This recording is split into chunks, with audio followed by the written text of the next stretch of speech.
एक स्टील कारोबारी और रियल एस्टेट डेवलपर के कई ठिकानों पर इनकम टैक्स डिपार्टमेंट के छापे में इतना पैसा मिला है कि रुपयों को गिनते गिनते कई कर्मचारियों की हालत बिगड़ गई। कपड़े के थैले में रखे गए नोटों के बंडलों को गिनने के लिए 10 से 12 मशीनों को 13 घंटे तक लगातार इस्तेमाल किया गया। कुल संपत्ति इतनी रही कि जितने भी आंकड़ा सुना उसके होश उड़ गए। हमारे खास रिपोर्ट में देखिए अकूत बेनामी संपत्ति पर आयकर विभाग के छापे की पूरी कहानी।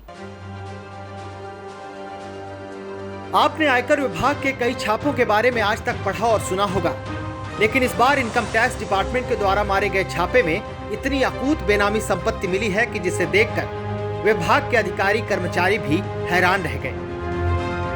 मामला महाराष्ट्र के जालना का है। आयकर विभाग के छापेमारी के दौरान एक स्टील कारोबारी और रियल एस्टेट डेवलपर के परिसरों से लगभग 390 करोड़ रुपए की बेनामी संपत्ति जब्त की गई है। बरामद की गई संपत्ति में 58 करोड़ रुपए नकद, 32 किलोग्राम सोना, हीरे मोती और संपत्ति के कागजात शामिल हैं। बताया जा रहा है कि नोटों में इतने अधिक बंडल थे कि उन्हें गिनने में 13 घंटे से अधिक का समय लगा है।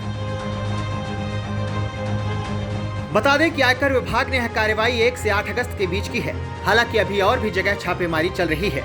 कार्यवाही में 250 से अधिक अधिकारी और कर्मचारी शामिल रहे।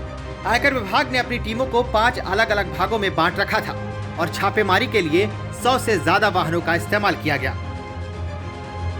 कपड़ा और स्टील कारोबारी के घर से मिले कैश को जालना के एक स्थानीय स्टेट बैंक की शाखा में ले जाकर ही गिना गया।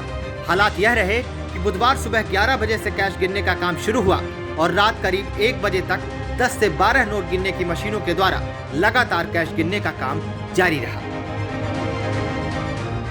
हालांकि इस कारोबारी के ठिकाने पर रेड मारना आयकर विभाग के लिए इतना आसान नहीं था।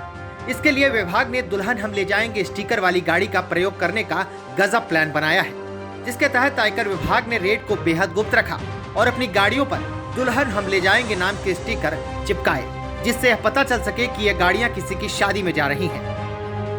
आयकर विभाग के सूत्रों के मुताबिक SRJ स्टील, कालिका स्टील, एक कोऑपरेटिव बैंक, फाइनेंसर विमल राज बोरा, डीलर प्रदीप बोरा के फैक्ट्री, घर और दफ्तरों पर 1 से 8 अगस्त के बीच यह कार्रवाई की गई है और गुरुवार को इसकी जानकारी मीडिया से साझा की गई। पूरी टीम ने बाराती बनकर शहर में एंट्री की। गाड़ियों पर शादी के स्टिकर चिपकाए गए थे और यही कोडवर्ड भी था, दुल्हनिया हम ले जाएंगे। इन दिनों देश के अलग अलग हिस्से में ईडी और आयकर विभाग की लगातार छापेमारी जारी है। अवैध तरीके से कमाए गए पैसों पर सरकार कड़ाई से निगाह जमाए हुए है, लेकिन फिर भी इनकम टैक्स की चोरी करने वाले व अवैध तरीके से पैसे इकट्ठे करने वालों की तादाद लगातार बढ़ रही है। इतनी भारी मात्रा में कैश मिलना कई तरह के सवाल भी खड़े करता है। जहां एक और किसी को 2 वक्त की रोटी नसीब नहीं होती, वहीं दूसरी ओर कोई ऐसा भी है जिसकी दौलत गिनने के लिए सरकार तक को कड़ी मशक्कत करनी पड़ रही है। Bureau report, KBC news.